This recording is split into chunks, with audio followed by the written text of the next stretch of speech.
It is homeschool curriculum review time. We have finished our word ladder books for the year, and I'm going to give you all of the pros and cons for that. Stick around.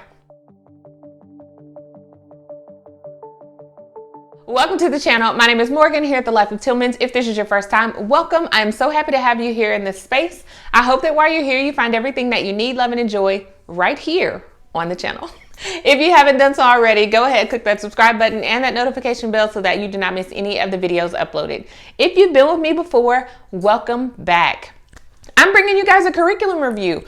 We have officially finished word ladders. These are Scholastic Books daily word ladders. My youngest daughter did levels 2 and 3, or grade 2 and 3. And my oldest did grades 4 through 6. If you don't know, we have a 4th grader, a 3rd grader, and a pre-K child. All girls in our home. So these are the levels. I'm going to give you all of the pros and cons. My reason for grabbing word ladders is because I wanted to just expand my girls' word bank. Word bank, vocabulary, words that they use on a daily basis, spelling, usage of those words, all of that. And I wanted to do it in a really fun way so that they didn't feel like it was work. And I succeeded in that because they really liked the word ladders. We started this curriculum back in August of 2021. It has about 120 or 30 lessons in it, maybe just 100. Let me look here. There are 107 lessons in here. I'm going to start with the cons, period. That's it.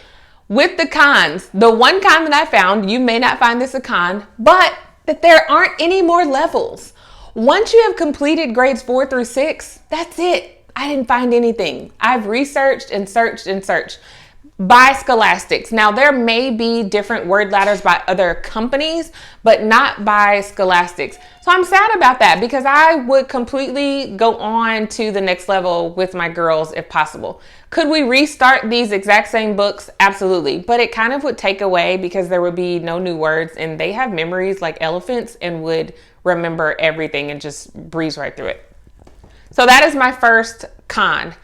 My second con, which is really not a con, I just wish that these companies didn't do this, but the answers are in the back of the book. It makes sense that they're there because the answer pages are about 4 pages. That's it. It doesn't make sense to create an entirely different book for the answers. Also, my girls didn't use the answers. They didn't cheat in any way. They are very honest in that, and it wasn't a problem. I just wish that the answers weren't in the back of the book. Totally a personal thing. Outside of that, I have no other cons. That's it, guys. No cons. I do have a list of pros, and I have them written down so that I don't forget. So if you see me looking down, that is the reason why, because I don't want to forget anything. The first pro on my list is that my girls didn't have any complaints about word ladders. They had none. They did not ever complain about having to do word ladders whatsoever. And to me, that is an awesome pro to have, that your children love the curriculum, that they can do it themselves, and that they gain something from it. Number 2 is that it was fun for them. It was actually fun for me as well. We spent a lot of family time with them trying to figure out the next word in these ladders and how they were going to figure it out. We had a lot of discussion. We're grabbing dictionaries because we didn't want to just head straight to the back of the book when we had a problem with the word. So we got to talk a lot about these words. And when it was a new word, more discussion came up with that as well. That was also a pro in my book. One of the other things that they enjoyed about it was being able to follow all the cues, which is the decoding process. And you start at the bottom and you just work your way up based on the different clues that they give you as to how to change the words. The third pro on my list is that the wording really made the words stick with my girls. The way that they worded each, and it's pretty much a definition of the word, something that makes a noise in the rain, the way your shoes does. And the word is slosh. Things like that. I don't know if that's the correct word, but that's just an example of how they worded things. But they did it in a way that the girls really retained a lot of those words and started using them in their everyday vocabulary. There were tons of words. If you can imagine, 107 lessons. Each word ladder maybe has about 10 to 15 words on it. That is a huge word bank. Now, would they hold on to every single word? No. A lot of the words they already knew. Some of them they were reminded of because we just don't use them in our everyday language. But the fact that they were able to hold on to so many different words and start using them. And I thought, I didn't look at every single lesson within the book. My daughter started using words and I'm like, where'd you hear that from? Because I know that it's not a word that I use. So I'm like, is it from your reading? They're like, word ladders. I'm like, it's doing its job. Purpose intended, now complete. Okay, number 4 on my list of pros is it's a less formal curriculum. It's a less formal way to get spelling, vocabulary, parts of speech in with your lessons, and it's not so strenuous. It's a more of a relaxing type of thing. I love that about it.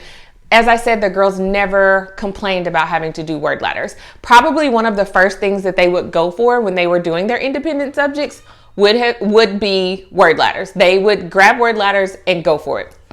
Number 5 is that the lessons are short. They could complete a word ladders lesson in less than 10 minutes.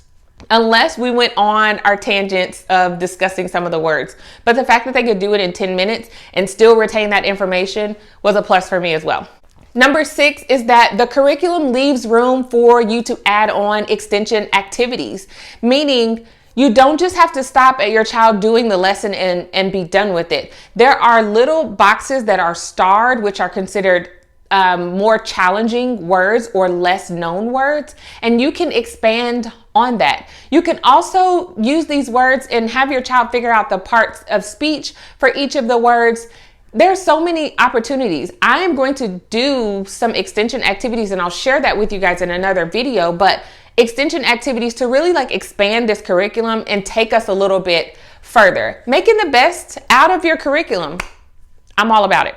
Number 7 pro on my list is that it progresses in difficulty. The level of difficulty from the first lesson is not anywhere near the same as level of difficulty for lesson 107. And I love that it is progressive like that. It doesn't just go in hard with challenging words, because then that may be discouraging for your child if they feel like they're constantly having to go to the back of the book to get the answers. But it started out really gentle. It stayed fun throughout the whole book, but started out with really gentle, shorter words and increased in difficulty for them. Number 8 on my list of pros is that in the back of the 2nd and 3rd grade book, there are blank ladders that you can create your own. I'm going to show you here. They have blank pages where you can create your own ladders if you wanted to. I am going to work on that. Something in my brain tells me that that may be a little more difficult than what I am able to put together. But the fact that they give you an opportunity to do that, you would put the meaning and words that you would change around. I may even make it challenging and see if the girls can create their own word ladders with it, with what they know as far as the decoding process and finding. It will tell you things like replace the previous word with a different letter, replace one letter or 2 letters, or drop the first letter and add a letter at the end or something like that to help you be able to figure out what the next step in the ladder was, which was really fun.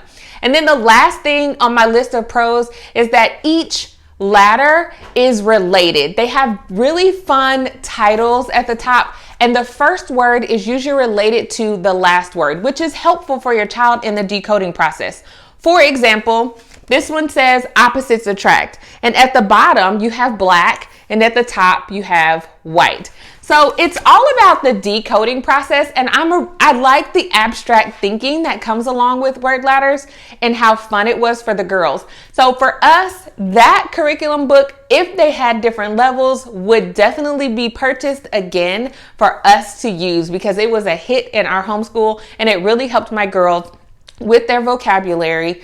And once we add in extension activities, which like I said, I will share that with you as I get them all together for those books, I'm going to give you all that information. And I think that they're going to love that as well. They were really kind of sad to end word ladders. So for us, word ladders has been great. So if you can grab you one and give it to your child, it will help with vocabulary and spelling and decoding, parts of speech, on and on and on. I hope you guys enjoyed this curriculum review. If you have any additional questions, please let me know. Put them down in the comments and I would be happy to answer them. Also, the link for word ladders will be down in the description box. If you're interested, you can click on it, and I hope you enjoyed it. Don't forget to subscribe to the channel, click that notification bell, and I will see you right back here at The Life of Tillmans for another video next time. Bye, guys.